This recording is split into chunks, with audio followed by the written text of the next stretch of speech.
Hello and welcome to a new week of politics at Jack and Sam's Daily, the podcast that brings you up to speed with everything you need to know about the day ahead in British politics. My name is Sam Coates of Sky News, and with me is Jack Blanchard of Politico.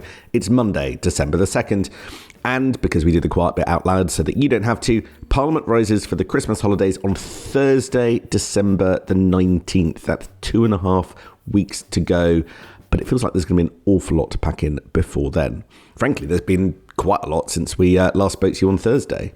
Certainly has. We've lost a cabinet minister, Lou Hay resigning. That was pretty unexpected on Friday morning, I think it's fair to say, Sam. And the assisted dying vote went through as we just about thought it was going to squeak through Parliament on Friday afternoon. That means we've got a new cabinet with a slightly different complexion. Lou Hay was the most, possibly along with Angela Rayner, the most soft left member of the cabinet. What always struck me, Jack, well, we couldn't have seen this coming. I think a lot of people think that Lou Hay was a goner at the next reshuffle because whenever you talk to people around the top of government, she was the single politician that always got picked out as somebody who had blundered a little bit. And then just coincidentally, she happens to be the one first out of the door. So there is a little bit of a bad taste around some parts of the Labour Party over all of that, even though it seems pretty unsustainable to me that you can make a, as she would admit, false report to police and expect to be able to cover it up and stay in your job as a cabinet minister. Just coincidentally, the one that seems to have made a couple of blunders, you're right, the one that always gets mentioned was when they announced the pay deal for the train drivers, and then 24 hours later, the DfT forgot to mention that the train drivers were about to go out on strike again, and the comms on that was just appalling. And then, of course, there was the P&O ferries row as well. But I think as well, Sam, coincidentally, she's just about the most left-wing member of the cabinet. Is that a coincidence? There are certainly lots of left-wing Labour MPs who would tell you it's not a coincidence that it's the most left-wing member of the cabinet that has been forced out first. You'll remember something similar happening, well, in a completely different circumstances, but Rebecca Long-Bailey was the most left-wing member of Keir Starmer's first shadow cabinet, and she was very quickly eased out the door as well in very different circumstances, but nevertheless, it's all very coincidental, isn't it? Before the election, there was a period where the one that people around the top of Labour Party always used to single out as being a problem as being Lisa Nandy. And for a long time, it would be her that would get the grumbles of colleagues and others. And then post-election, where she was reinstated to a full role in the cabinet, that seemed to move to Lou Hay. They also always happened to be a woman for some reason or another. Let's see whether that ends up being coincidence and whether or not anyone else seems to be deemed to be on the naughty corner by people in and around Keir Starmer in the weeks and months to come. There was already a muttering in the Sunday Times that Angela Rayner had better watch her back, given she's a checks notes left-wing female member of the cabinet. But anyway, I'm sure that's just a scurrilous rumour. Should we get into the week ahead, Sam? Because it's lots going on this week. Today we've got two interesting speeches to look out for. Keir Starmer's giving a foreign affairs-focused speech at the Lord Mayor's banquet in the City, and a former Prime Minister, Liz Truss, you'll remember her, she's giving a big speech over in the US at the Heritage Foundation think tank. On Tuesday, we'll have Cabinet as normal, and then there's the vote on national insurance contributions, which will rise. The Tories have said that they're going to vote against that, and Keir Starmer will meet the Greek Prime Minister, Mitsotakis, in London. There does seem to be the shaping up for something of a fresh row about the Elgin marbles. Keir Starmer seeming to be more relaxed than his predecessors about whether they return home to Greece. Wednesday, PMQs, of course. The Tories have called an opposition day debate on what they call the farming tax, what Labour would call the tweak to inheritance tax. And the Guardian and the Observer staff are all going out on a 48-hour strike on Wednesday as well. Then on Thursday, the big thing this week, which we're going to get into after this, is Keir Starmer is going to visit a glitzy film studio and give a speech about his missions with 5 or 6 new refined targets. And then on Friday, we're expecting something from the Cabinet Office, Sam, about the forfeiture of honours, which is always interesting. The more interesting thing we're expecting from the Cabinet Office at some point this week, of course, is the name of the new Cabinet Secretary. There remain 4 contenders in for the job. We think we're going to get the name this week. We actually thought we might get it last Friday. That hasn't happened. But any time this week, we're going to find out whether it is Ollie Robbins, Tamara Finkelstein, Chris Wormold or Antonio Romeo is the new Cabinet Secretary, the most important civil servant at the heart of government at Keir Starmer's side for the rest of his Parliament we assume. Downing Street has promised that will come ahead of Thursday, when there is this big speech where Keir Starmer will outline the new focus, yet again another focus of his government, where he seeks to set out 5 or 6 specifics that will guide his government over the weeks and months to come. And this is the thing I think that is going to attract the most attention this week. It's not a relaunch. Pat McFadden, the sort of cabinet office fixer, Keir Starmer's chief henchman, was out and about yesterday to make that absolutely clear. But it is something I think that people inside Number 10 will hope sharpen up the operation. It's all been a bit confusing, this, hasn't it, Sam? Because we had Keir Starmer's 5 missions long ago while he was in opposition. And I remember us joking on this podcast about how hard it was to remember them. And honestly, if you strapped me against the wall with pointed a gun at me, I probably still couldn't quite remember all 5 of his missions even now. And then after that, we had 6 pledges for change or something like that on a pledge card, didn't we, just before the election was called, so their number tweaked again. Then more recently, it seemed to be being honed down to 2 things, and all that the government was really going to be focused on was growing the economy and clamping down on illegal migration, because they were the 2 things that were seen to have cost the Democrats the election over in America. And now we're back to a sort of number of goals with specific numbers things, and it's not quite clear if it's 5 or 6, and is it exactly this aligned with the missions, or is there something around immigration as well? And there's been a lot of reporting over the weekend. It still doesn't seem to me exactly a very clear, honed and focused plan for government. Maybe that is what is coming on Thursday, but it seems to have just shifted around a lot, and it makes it hard to drum these things into sort of the public's mind when the goalposts seem to keep shifting. When you talk to people around the top of government, for months they've acknowledged problems around the missions, which Keir Starmer is very personally attached to and are not disappearing and are not going away. But they were originally authored by 2 people who have disappeared from Keir Starmer's team. One was his kind of speechwriter, Peter Hyman. He left at the election. And the other one was Deborah Mattinson, the chief pollster, before the election. And they were the ones that drove through the concept.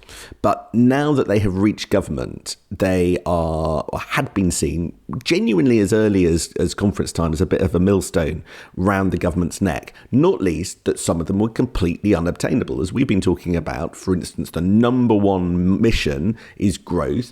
But the number 1 specific within that mission was to have the highest sustained growth of anywhere in the G7.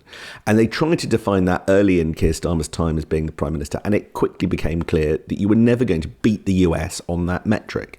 So that mission is being refined.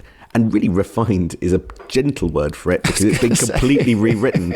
Yeah, abandoned and given up because you can't beat it because it was a stupid thing to say in the first place.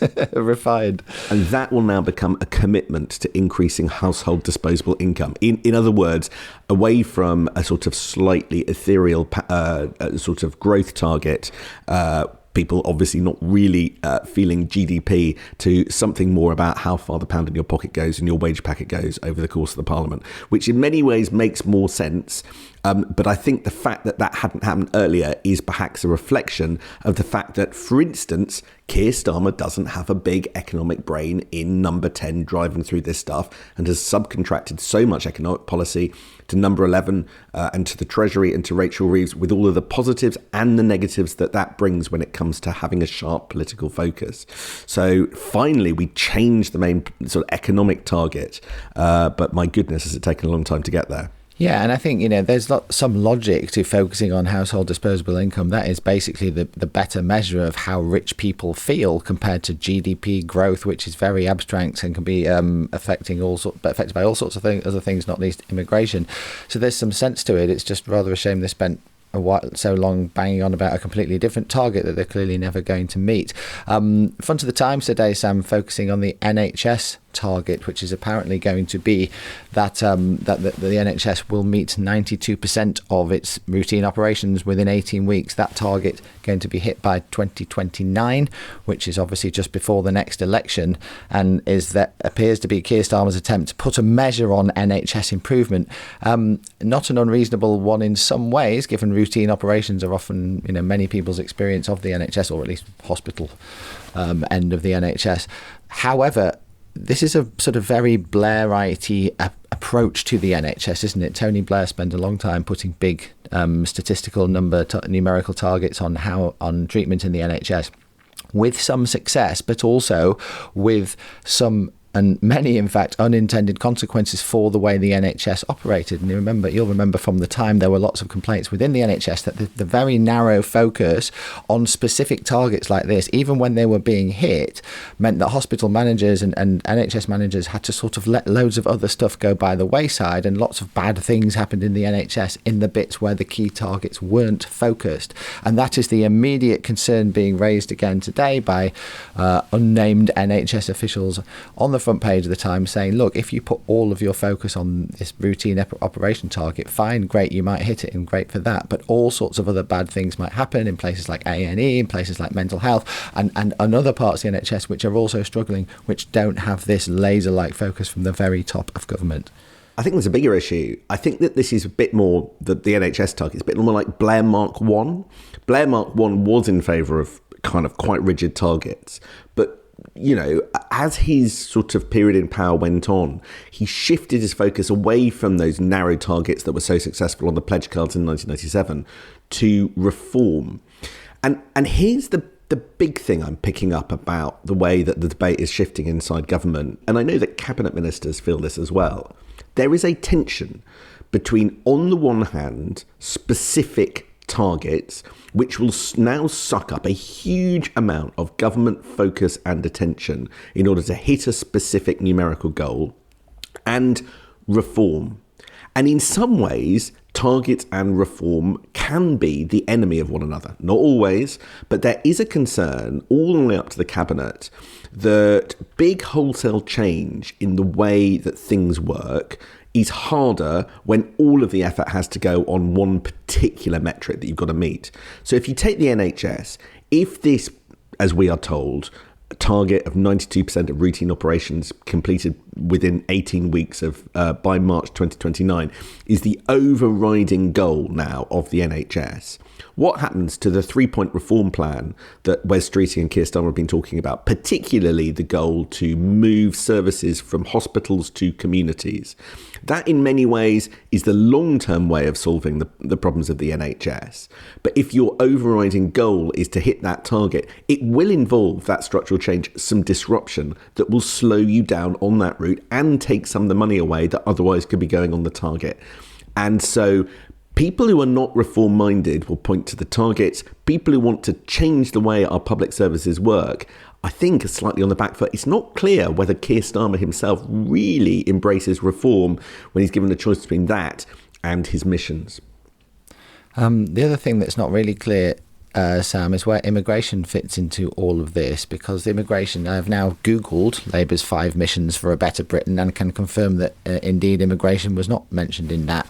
Are we going to get an immigration target on Thursday? I mean, the government has been making a big deal about being tough on immigration. We had speeches on it last week, of course. We've heard them, lots of briefings from Inside Number 10 that they've noted what happened to Joe Biden and Kamala Harris over in America. They are not going to let that happen to them. They know the threat from Nigel Farage and reform on this issue.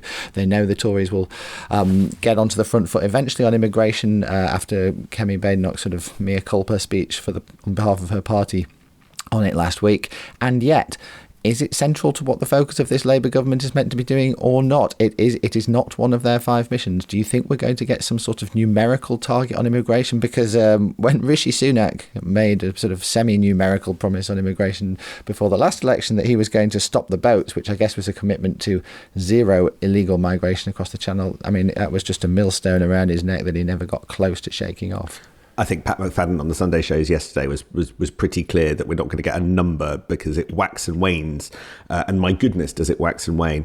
My Sky colleague Ali Fortescue revealed yesterday that the number of migrants crossing the Channel has now hit 20,000. 20,000 have now arrived in 5 months since Keir Starmer became Prime Minister. It took 8 months under Rishi Sunak. The Home Office might point to the less inclement weather, what's known as red days, where more migrants can come across the Channel because there's lower wind and calmer seas. But that kind of issue is a long way away from being solved, quite evidently, and so it would be counterproductive to put it nicely, if there was a particular numerical target around the boats or overall immigration, which, as we saw last Thursday, was at the point at which Labour came into power, higher than anyone even imagined, almost 1 million, sort of over 900,000. And now this government has sort of bring down from there. But from what to what still remains very, very difficult. Shall we talk quickly about foreign affairs, Sam? Because Keir Starmer is, before his speech on Thursday about these missions or goals or whatever they're called this week, he is making a speech tonight, Monday evening, in the City of London focused on foreign affairs. Now, Downing Street have not briefed this out. We don't actually know what he's going to say tonight, but it will obviously be newsy because the Prime Minister has not made many big speeches on foreign affairs so far. And it is striking that there are, once again, fires raging all around the world in various different ways. I don't know how many of these he's going to be touching on. Obviously, the situation in Syria has been leading headlines over the weekend with the rebels, storming Assad's government. Goodness knows how that's going to pan out. Wouldn't actually surprise me if we saw a ministerial statement on that in the Commons this afternoon, but let's see. France is the really interesting one as well this week. Michel Barnier's new government looks in real trouble there. There's going to be potentially a budget vote today and possibly a vote of no confidence in the new government on Wednesday. It could fall this week. The right-wing opposition of Marine Le Pen really flexing its muscles over there as well. Over in America, there are fires raging. Joe Biden's pardoned his son, Hunter Biden, overnight, which is indicative of the way the justice system over there is being used by both current president and likely by the president-elect in a few weeks. It doesn't, I would suggest, bode particularly well for American stability to see presidents doing things like that when Donald Trump's about to come in.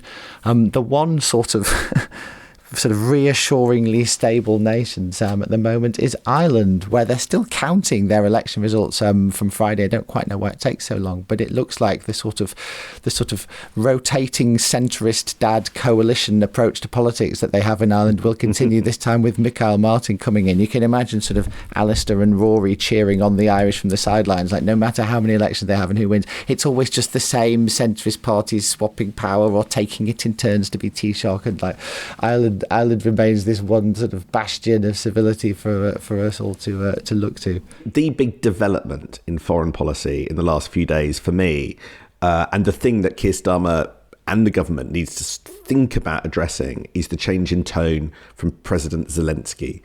Now, President Zelensky gave his first interview to a British media outlet on Friday when he spoke to my colleague Stuart Ramsey.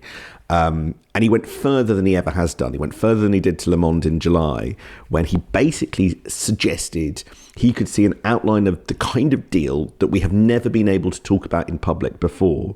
Zelensky suggested a ceasefire deal could be struck if Ukrainian territory that he still controls could be somehow under the NATO umbrella. And in that case, he would effectively allow Russia to continue to control the areas it's taken since the war that's been going on for a couple of years, and allow his country to be divided in a way that we thought he would never countenance. He basically is saying that NATO membership would have to be offered to unoccupied parts of the country in order to end the hot war phase of the war. Now, that is significant because he is finally suggesting that he could give up some territory. We haven't heard that before.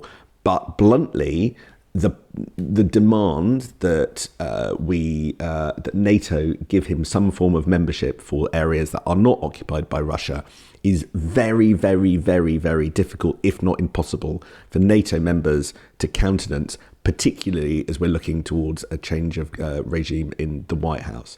But it's a huge thing for everybody to think about, and something that I suspect will start shifting the tectonic plates when it comes to what's going on in Ukraine. There you go. Plenty for Keir Starmer to pick over in his speech tonight. And we, Sam, can pick over that speech on the podcast tomorrow morning. I will look forward to chatting to you again then. Have a great day, man. See you there.